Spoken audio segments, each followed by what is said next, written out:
आपका स्वागत है हमारे चैनल कथा दर्शन में। मैं जितेंद्र राठौड़ आप सभी के अंतर्मन में बैठे हुए परमात्मा को प्रणाम करता हूँ। आइए शुरू करते हैं हनुमान चालीसा की तुलसीदास जी द्वारा कृत 24वीं चौपाई। भूत पिशाच निकट नहीं आवे, महावीर जब नाम सुनावे। हे पवन पुत्र, आपका महावीर हनुमान जी का नाम सुनकर भूत पिशाच आदि दुष्ट आत्माएं पास भी नहीं आ सकती हैं। जो बाहर के शत्रुओं पर विजय प्राप्त करता है उसे वीर कहते हैं, तथा जो अंतर्मन के शत्रुओं पर विजय प्राप्त करता है उसे महावीर कहते हैं।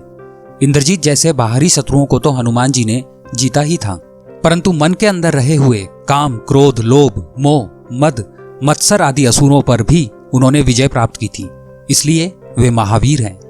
ऐसे महावीर हनुमान जी का स्मरण करते ही भूत पिशाच आदि पास नहीं आते। ऐसा तुलसीदास जी लिखते हैं, भूत पिशाच निकट नहीं आवे, महावीर जब नाम सुनावे। तुलसीदास जी के कहने का अभिप्राय यह है कि मनुष्य जब अपने आप को अकेला महसूस करता है तो उसे भय लगता है। उदाहरण के लिए समझो, एक आदमी को रात्रि के समय दूसरे गांव में जाना है, पैदल जाना है, रात्रि के 12 बजे का समय है, रास्ते में शमशान भी आता है, तो उसे जाने के लिए भय लगता है। इतने में उसे एक आदमी दिखता है जिसके एक ही पैर है, जो उसी गांव की ओर जा रहा है। एक व्यक्ति को दूसरे व्यक्ति का साथ मिलते ही उसका भय चला जाता है।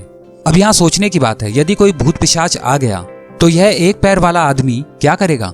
फिर भी मेरे साथ कोई है, यह विचार आते ही दिमाग में से भय चला जाता है। उसी प्रकार यदि जब हमें विश्वास हो जाता है कि भगवान मेरे साथ है तो आदमी निर्भयी बन जाता है। हमें अपने मन को निर्भयी बनाना है।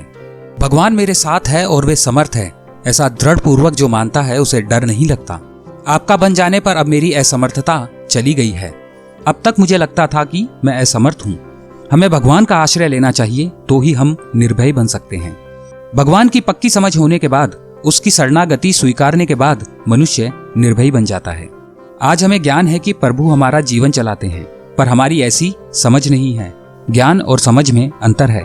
हम केवल अनुमान लगाते हैं कि जीवन की प्रत्येक क्रिया अंदर रहने वाली शक्ति करती है, हम नहीं करते। परंतु ऐसी पक्की समझ नहीं होती।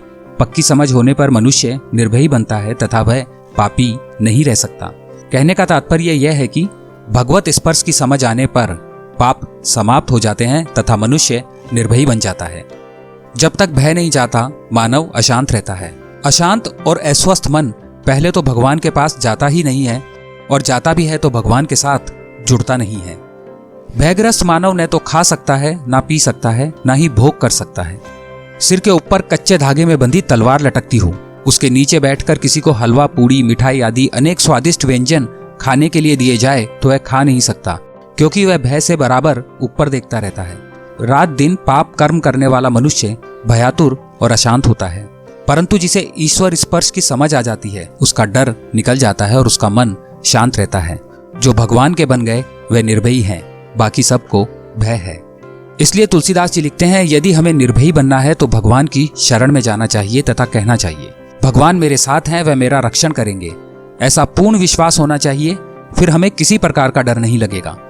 भगवान को छोड़कर हम किसी जगह निर्भय नहीं रह सकते। जीवन में से भय निकालने के लिए भगवान का होना चाहिए।